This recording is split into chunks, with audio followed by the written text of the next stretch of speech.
우리 함께 서로 축복의 인사를 나누겠습니다. 사나 죽으나 임마누엘로 함께 하신 하나님께 경배드립시다.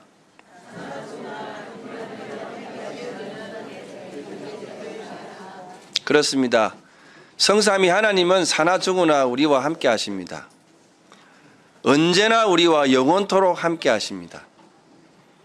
하나님께서 절대 계획의 은혜로 구원받은 언약 백성에게 미리 말씀하시고 그 뜻을 이루시는 축복 속으로 우리를 인도하실 줄 믿습니다. 그래서 성령의 역사로 그 모든 것을 이루게 하십니다. 성삼위 하나님의 영광의 그 축복이 만물 속에 나타나는 그 응답이 우리에게 증거로 또 우리를 증인으로 나를 세우십니다. 그래서 사나 죽으나 우리는 임마누엘의 축복을 누리는 것입니다. 얼마나 감사한가요? 오늘 본문은 모세가 80년의 세월을 살다가 하나님의 절대 계획 속으로 부르셔서 부름을 받고 말씀을 받았습니다. 이스라엘 민족을 애굽에서 구원하기 위해서 하나님 만나는 영원한 시간표 속에 들어가는 장면입니다.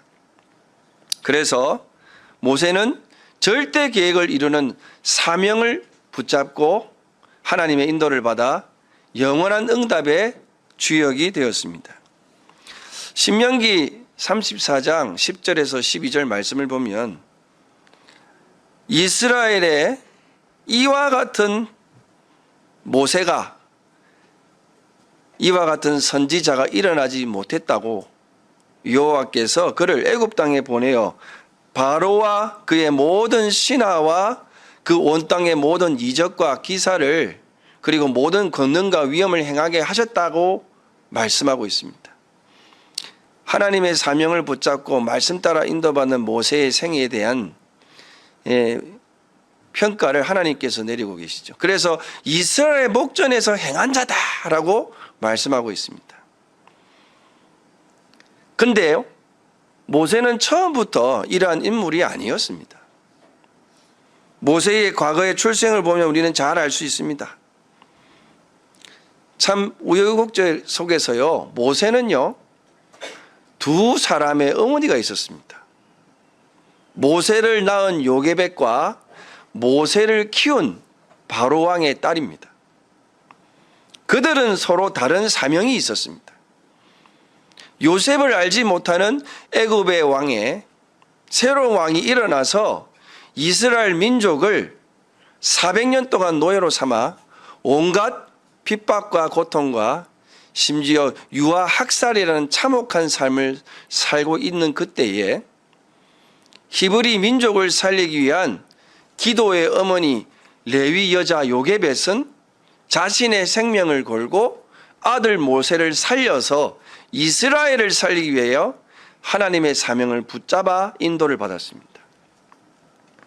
반면에 세상의 출세와 부귀영화 그리고 차세대 애굽을 이끌어갈 지도자로 세우기 위해서 바로의 딸이 모세를 강가에서 발견하고 그를 키워서 아들로 삼아 그 사명을 실행시킵니다. 그래서 모세는 어머니가 둘이에요. 이와 같이 서로 다른 사명이 있었습니다. 하나는 언약을 붙잡는 사명이었고 하나는 그야말로 세상과 육신과 물질 속에서 나오는 창세기 3장의 나, 6장의 육신 물질 중심, 그리고 11장의 성공 중심의 사명입니다. 보통의 사람들은 다들 바로의 딸과 같은 사명을 붙잡을 것입니다. 그런데 그 결과의 열매는 어떠한가요? 모세는 젖을 떼고 요게벳의 품을 떠나 40년 왕궁 생활 속에서 자랐습니다. 세상과 하나님을 떠난 그 인생의 모습으로 진정한 사명을 잃어버리고 살다가 애굽 사람을 살인하여 도망자 신세가 되어 미디안 광야로 피신하는 인생을 살게 되었습니다. 그리고 40년의 세월을 더 방황하며 살았지만 호렙산에서 하나님이 모세에게 찾아오셔서 이스라엘을 향한 하나님의 절대 계획과 절대 언약을 딱 붙잡게 하시고 하나님이 주신 새로운 사명을 붙잡고 인도받아 이스라엘을 애굽에서 해방시키시고 하나님 언약 백성으로서의 축복을 누리도록 인도받았습니다. 이와 같이 한 개인의 사명뿐만 아니라 우리가 한 국가의 사명을 봐도 우리는 잘 알 수 있습니다. 우리나라는 불과 100년 전만 해도 해와 달과 별을 보고 절하는 우상 숭배하는 민족이었습니다. 그래서 그 결과는 우리가 참혹한 말할 수 없는 고통 속으로 인도받았죠. 그러나 선교사들이 전혀 알지도 못하고 관심도 없었던 그 땅에 생명건 헌신 속에서 지금은 전 세계에서 두 번째로 선교사를 많이 파송하는 선진국의 대열석으로 인도받고 있습니다. 과거 일제강점기 시대와 한국 전쟁을 통해서도 우리는 알 수 있습니다. 고통과 비극을 극복하기 위해 다른 사명이 있었습니다. 그것이 바로 비참한 가난을 극복하기 위해서 잘 살아보세 라는 슬로건을 걸고 인도받은 새마을운동이었습니다. 그에 걸맞게 가난을 탈피하기 위해서 아들, 딸 구별 말고 둘 만나 잘 기르자. 출산 저하 운동을 통해서 어떻게 되었습니까? 그 결과는 새마을운동으로 출산 저항 운동으로 가난을 벗어나 어려운 나라를 원조할 정도로 잘 사는 나라가 되었지만요. 지금은 어떻습니까?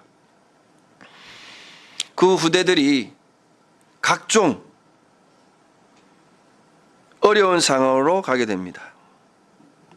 정신 문제, 그리고 말할 수 없는 눈에 보이지 않는 영적 문제, 더욱 심각한 상황으로 지금 가고 있습니다. 출산 저하 운동은 어떻게 되었습니까? 과거에는 우리가 출산을 많이 해가지고 그래서 먹여 살리기 힘드니까 외국으로 입양 보내기도 했습니다. 그런 비참한 상황이 있었지만요. 지금은요. 출산 저하로 인해서 국가 소멸 위기에까지 이르고 있는 상황입니다. 이렇듯 개인이나 국가적 상황의 사명은요. 성삼위 하나님 안에서 인도받는 사명이 아니라면 결국에는 재앙과 저주로 열매를 맺어 우리에게 다가온다는 것입니다. 그렇다면 하나님이 우리에게 주신 사명은 무엇입니까? 그 첫 번째로 하나님께서 그리스도를 통해 이루신 사명은 사단의 권세를 깨뜨리시는 것입니다.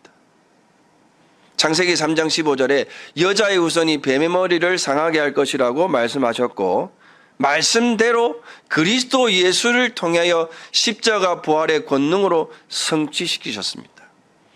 그래서 요한일서 3장 8절 10절 죄를 짓는 자에는 마귀에게 속하나니 마귀는 처음부터 범죄함이라.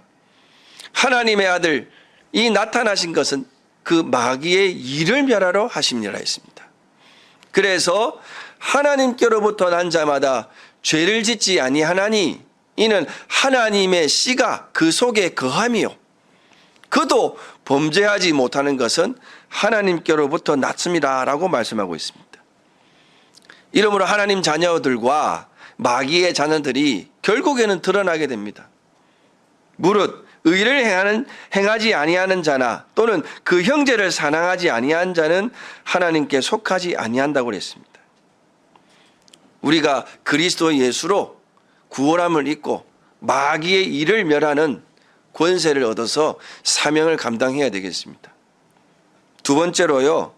하나님을 떠나 저주와 재앙을 피할 수 없는 영원한 고통. 오늘 이 본문에는 400년 동안 노예가 되었다고 그랬습니다. 그리고 그 영원한 고통과 저주 속에서 지옥처럼 살다가 영원한 형벌 속으로 가야 될 죄인들을 그리스도의 십자가를 통해 대속물로 죄를 사하심으로 개인과 나라와 시대를 향한 재앙을 막는 것이 사명입니다. 마가복음 10장 45절에 인자가 온 것은 섬김을 받으려 함이 아니라 도리어 섬기려고 자기의 목숨을 많은 사람들의 대속물로 주려 함이라 했습니다. 그게 그리스도의 사명이었습니다. 그 응답이 어떻게 되죠? 로마서 8장 1절 2절 말씀에 그러므로 이제 그리스도 예수 안에 있는 자에게는 결코 정죄함이 없나니 이는 그리스도 예수 안에 있는 생명의 성령이 죄와 사망의 법에서 너를 해방하였음이니라. 재앙과 저주 그리고 멸망 속에서 그리스도의 보혈로 우리를 해방시키는 것, 재앙을 막는 것이 그 사명인 줄 믿으시기 바랍니다. 그 비밀이 오늘 본문에 출애굽기 3장 18절 피제사로 나타내고 있습니다. 그리고 세 번째는 뭡니까?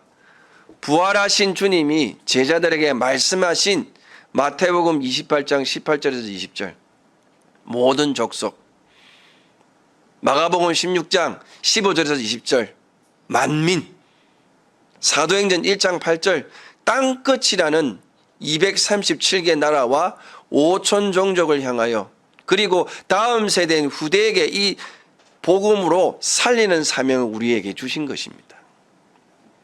오늘 본문을 통해서 이 비밀을 언약으로 붙잡고 우리에게 주신 복음의 사명을 굳게 붙잡아 망대를 세우고 모세와 같이 영원한 응답의 주역으로 인도받도록 우리가 확신 가지고 우리 가슴 속에 하나님의 말씀을 각인 뿌리 체질시키시기를 주의 이름으로 축원드립니다. 그러기 위해서는 우리가 먼저 복음의 사명을 붙잡기 전에 인도받아야 될 세 가지가 있습니다. 그 첫 번째로 우리의 과거를 복음화하는 것입니다. 먼저 과거 사탄에 붙잡힌 12가지 상태 속에 떠나야 됩니다. 빠져나와야 됩니다. 아담이 하나님 말씀에 불순종하고 마귀의 말을 쫓아 언약을 끼웠습니다. 그게 창세기 2장 17절 하나님이 세우신 언약인데요. 창세기 3장 1절에서 6절 말씀 속에서 죄 가운데 빠졌습니다. 아담의 영적 상태는 어떻게 되었습니까? 그래서 하나님이 아담에게 아담아 네가 어디에 있느냐라고 말씀하셨습니다. 나무 속에 두려워 떨며 숨어서 피하고 있는 아담에게 하나님이 숨어서 안 보이니까 못 찾아서 하신 말씀이 아닙니다. 눈에 보이지 않는 영적 상태를 말하고 있습니다. 살아있지만 영이 죽은 상태를 말합니다. 창세기 6장에 네피림의 세상이 되었을 때에 모든 사람은 그 속에 공중권세 잡은 자로 인하여 완전히 빠져 있었습니다. 그때에 하나님은 노아를 통해서 은혜를 베푸시고 언약 성취의 말씀을 주셔가지고 그 속에서 빠져나오게 하는 구원의 방주를 통하여 완전히 빠져나오도록 하게 하셨습니다. 아브라함에게도요. 본토 친척 아비 집을 떠나 내가 내게 보여줄 땅으로 가라라고 말씀하시면서 사단이 만들어 온 12가지 상태에서 빠져나오도록 말씀하신 것입니다. 오늘 모세에게도 호렙산에서 만난 하나님 앞에 신을 벗어라 라고 말씀하고 있습니다. 이 지역은 네가 밟은 땅은 거룩한 땅이니 신을 벗어라 했습니다. 하나님의 종으로 인도받고 사단의 12가지 속에서 빠져나올 수 있도록 말씀하신 것입니다. 그리고 빠져나올 수 있는 그 유일한 길이 어린 양의 피를 바를 때 빠져나온다는 것입니다. 그게 바로 모든 것을 하라고 주신 다 이루신 그리스도의 십자가의 보인 줄 믿으시기 바랍니다. 예수님께서도 바리새인들에게 율법과 할례로 구원받는 것이 아니라 그 종교의 틀에서 함정과 올무에서 빠져나오도록 3년 동안 공생의 사역을 통해 보여주셨습니다. 그런데 알아듣지도 못하고 또 관심도 없고 자기들이 갖고 있는 그 틀린 사명이 옳다라고 그것이 의라고 생각하면서 어떻게 되죠? 그리스도를 십자가에 못 박았잖아요. 우리는 과거에 묶인 인생에서 오직 그리스도를 붙잡고 완전히 빠져나와서 복음의 사명으로 일어나야 할 줄 믿습니다. 그리고 어떻습니까? 과거에 각인된 것, 나도 모르게 뿌리 내려져 있는 것, 이제는 나도 알아차지 못하는 체질된 것으로 하나님은 바꾸라고 하십니다. 애굽의 우상 문화, 우상의 경제, 우상의 사회의 그 구조 속에서 이루어진 모든 것이 하나님을 점점 멀어지게 하고 있습니다. 아예 말씀이 끊어져 버렸습니다. 그 모든 것을 오직 말씀을 따라가는 언약 성취의 증인으로 바꾸라는 것입니다. 그래서 모세에게 말씀을 주신 것입니다. 오직 그 말씀을 붙잡을 때, 말씀과 함께 할 때 하나님의 영이 우리에게 충만케 되고 과거의 모든 것을 빠져나와 바꾸게 될 줄 믿습니다. 그리고 어떻습니까? 우리에게 미리 말씀하신 절대 계획을 따라 피제사의 언약을 붙잡고 우리가 결단할 때요, 언약 백성으로서 하나님이 우리와 영원토록 함께 하시는 그 영원한 응답을 누리라고 오늘 모세를 부른 것과 같이 우리를 부르사 그 축복의 비밀로 인도받게 되는 것입니다. 400년 동안 애굽에서 종살이 하면서요, 그 어떤 방법으로도 해결되지 않았습니다.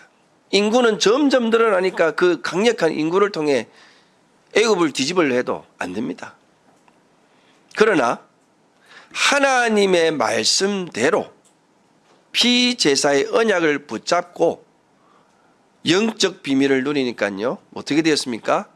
말씀대로 애굽에서 영원한 해방의 축복을 누리게 되었습니다.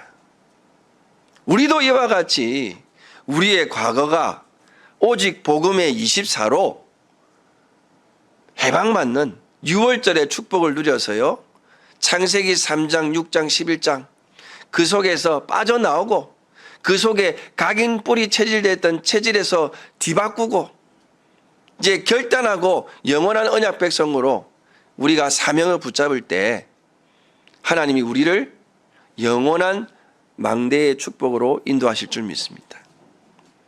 오늘 우리가 이 예배를 드릴 때요, 하나님의 나에게 주시는 영원한 언약을 붙잡으시기 바랍니다.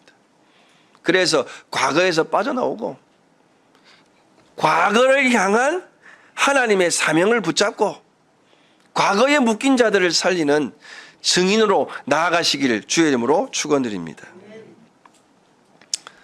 두 번째로요, 우리의 과거를 보고만 하면서 이제 우리는 오늘의 삶을 삽니다. 그런데 과거에 묶여있는 사람들은 오늘을 살지만 과거에 사는 삶을, 인생을 삽니다.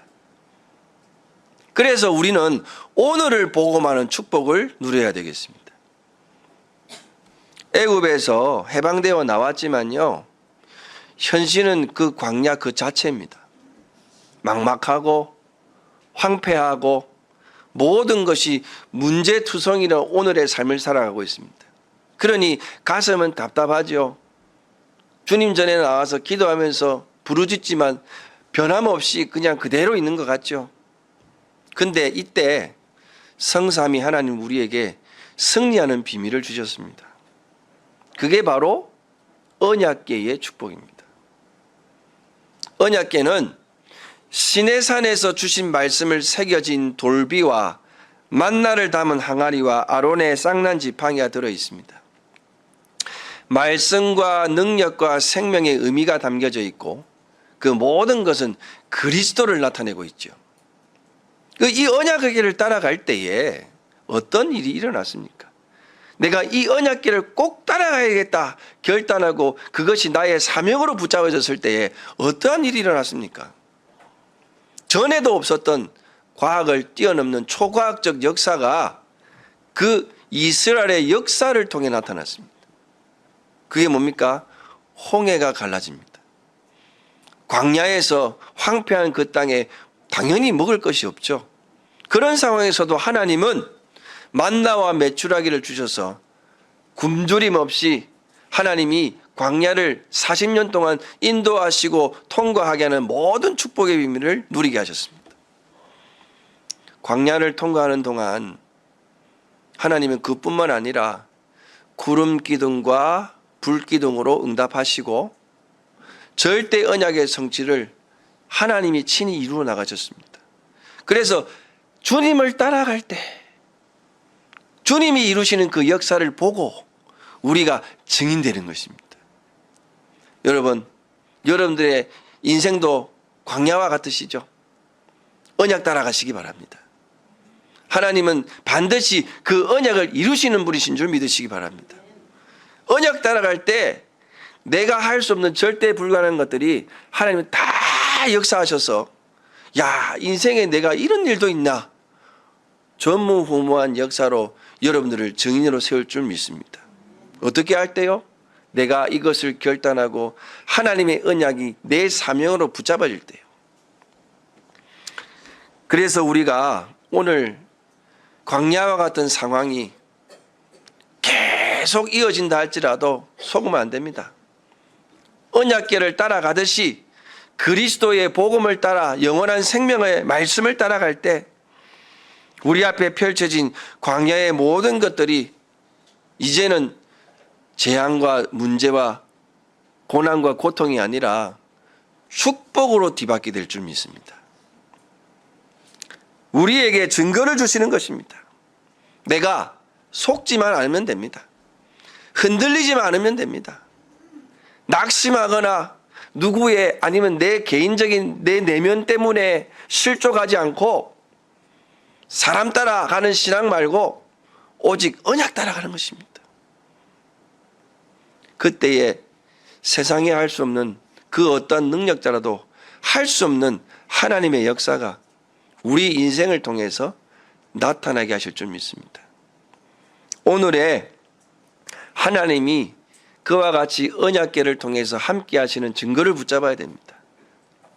그리고 광야의 삶을 살지만 어떻습니까? 모든 축복의 비밀을 오늘의 삶을 통해서 누리도록 하게 하셨는데 그 비밀이 바로 성막입니다. 우리는 우리 인생의 모든 중심이 어떻습니까? 밥 먹고 살아야 되니까 경제 중심, 그리고 삶 중심이죠. 육신 중심이죠. 그 모든 것을 영적인 중심으로 뒤바꾸시기 바랍니다. 그래서 예배가 오히려 내 모든 것이다. 그래서 밥 먹지 말라는 거 아닙니다. 직장 생활 하지 말라는 거 아닙니다. 그 속에서 다 누리는 겁니다. 그리고 오늘 나에게 주신 이 언약의 말씀, 그것으로 오늘 살고 한 주간을 사는 것입니다.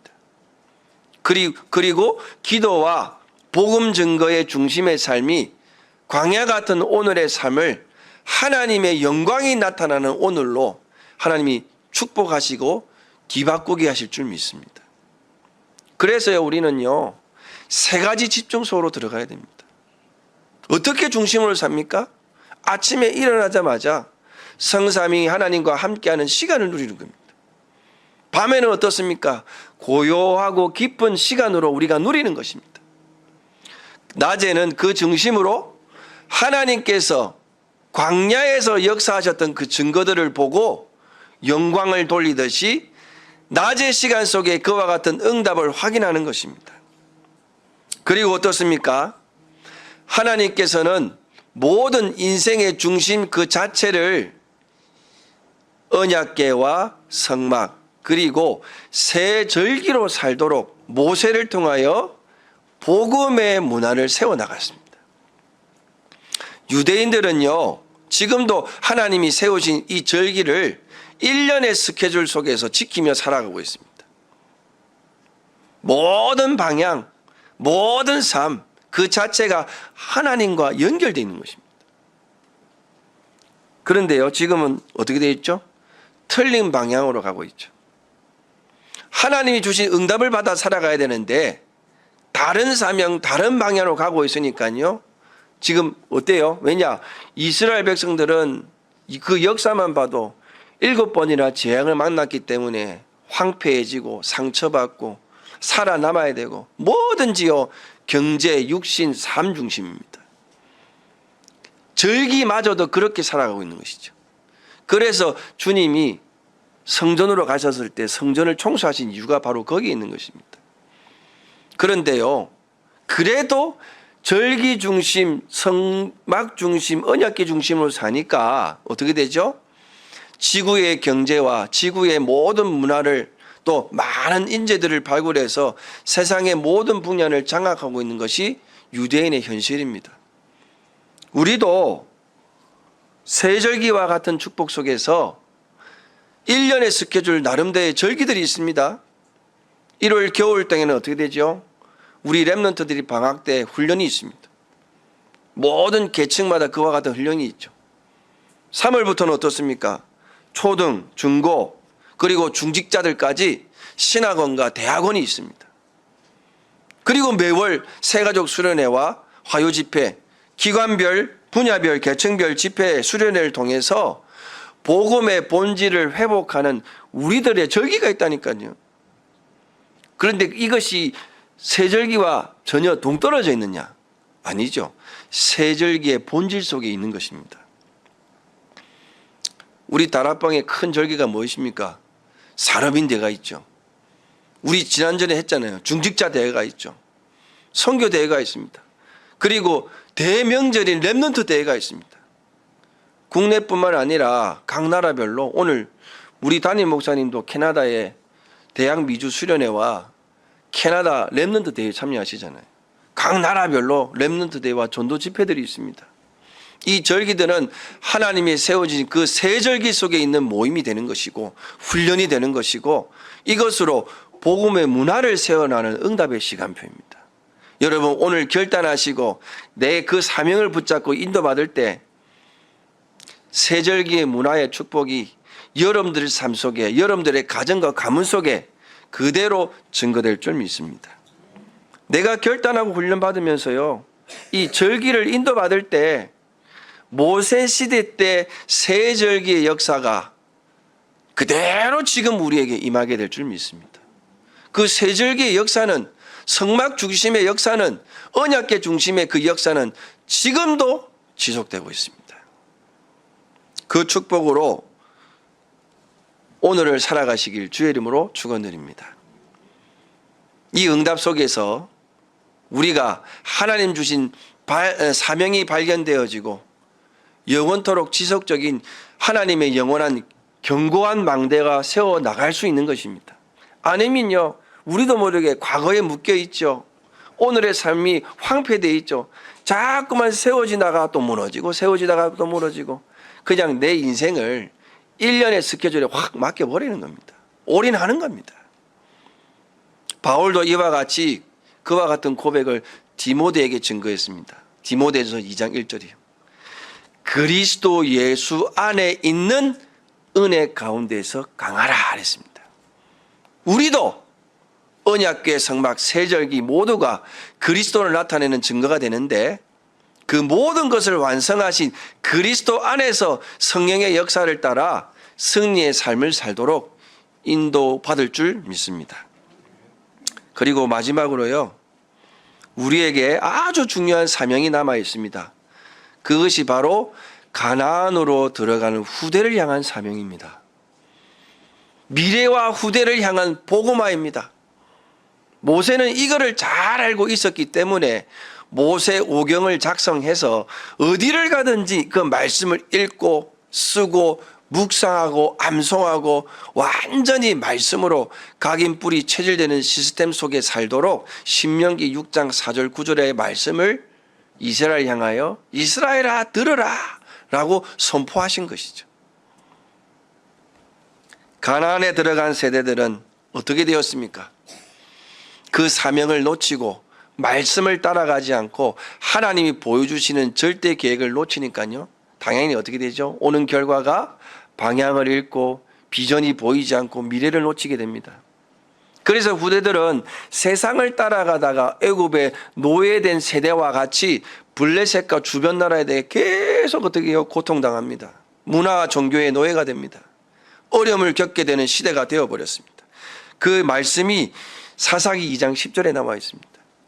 여호수아가 죽고 난 뒤 다른 세대들이 일어나서 여호와를 알지 못하고 여호와께서 이스라엘을 위하여 행하신 일도 알지 못하는 후대가 일어났다고 했습니다. 그래서 오히려 여호와의 목전에 바알들을 섬기며 애굽에서 인도하여 내신 여호와를 버리고 주위에 있는 백성들의 신을 따라 그들에게 절을 하며 이제 노예가 된 것이죠. 여호와를 진노하게 했다고 했습니다. 바알과 아스다롯을 섬기는 문화가 되어버린 것이죠. 그리고 사사기 21장 25절 보면요, 이스라엘의 왕이 없으므로 사람이 각기 자기의 소견대로 옳은 대로 행했다고 했습니다. 하나님이 이스라엘의 왕인데 왕이 없다고 하나님을 부정하고 부인하고 세상의 왕처럼 우리들도 우리 후대와 같은 세상과 방식으로 살겠다는 것입니다. 그만큼 후대를 향한 사명이 얼마나 중요한지 시대적 역사를 봐도 알 수 있습니다. 그런데 하나님은요, 사사기 2장 19절에 하나님은 뜻을 돌이키신다고 했습니다. 사사들을 세우셔서 대적의 손에서 구원하시는 하나님의 사랑을 볼 수가 있습니다. 우리에게도 마찬가지입니다. 앞으로 남은 우리 시대적 사명이 있습니다. 237과 5천 종족 다음 세대를 위한 복음의 사명입니다. 모세가 말한 바와 같이 아주 철저하게 오직 그리스도께 집중하고 성령의 능력과 그 역사 속에서 여러분 스스로가 망대가 되어 빛을 비추는 파수꾼의 사명을 잘 감당해야 되겠습니다. 그 언약 붙잡을 때 어떻게 되죠? 하나님이 능력으로 역사하신다니까요. 그래서 우리는 결단해야 됩니다.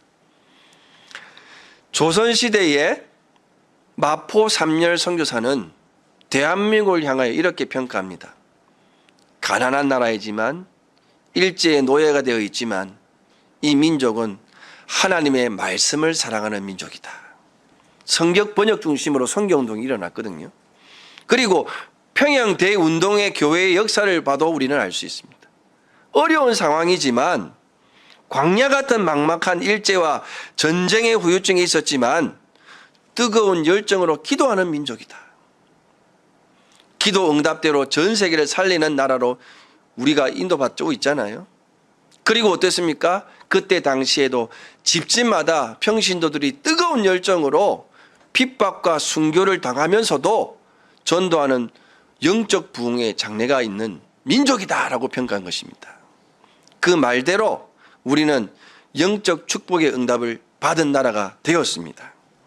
비록 전쟁 이후에 부모님의 세대와 같이 가난을 탈피하기 위하여 후대들에게 더 좋은 세상을 살게 하기 위해서 일제에 항쟁하고 이념을 넘어서서 든든한 나라의 발전을 삼도록 그런 육신적 사명이 있었지만 우리가 이렇게 살아가고 있지만요, 이제는 그러한 사명을 뛰어넘어서 우리 시대의 복음의 영적 망대 운동을 세워야 나가야 되겠습니다. 후대뿐만 아니라 하나님을 몰라 재앙과 저주와 사단의 배경 속에 죽어가는 영혼들을 위해서 성경에 사무엘의 미스바 운동, 다윗의 성전 운동, 엘리야의 도단성 운동, 이사야의 파수꾼 운동, 바울의 회당 운동처럼 시대마다 재앙이 임할 때마다 전도자들과 렘넌트를 세우셔서 사명 주시고 그 사명을 통해 재앙 맞고 후대와 시대를 살린 것과 같이 이 시대를 향한 절대 망대를 세워서 모든 사람들을 그리스도께로 인도하도록 구원의 축복을 누리도록 정확한 사명을 붙잡아야 되겠습니다. 우리는 새 절기의 주인공 대신 그리스도를 오직으로 붙잡고 참 복음의 사명을 세우는 주역으로 나아가야 합니다. 애굽 시대, 광야 시대, 가나안 시대를 살리는 그 비밀이 여기 있습니다. 지금 그 시대와 같이 어둠의 영적 흐름이 계속 흘러가고 있습니다.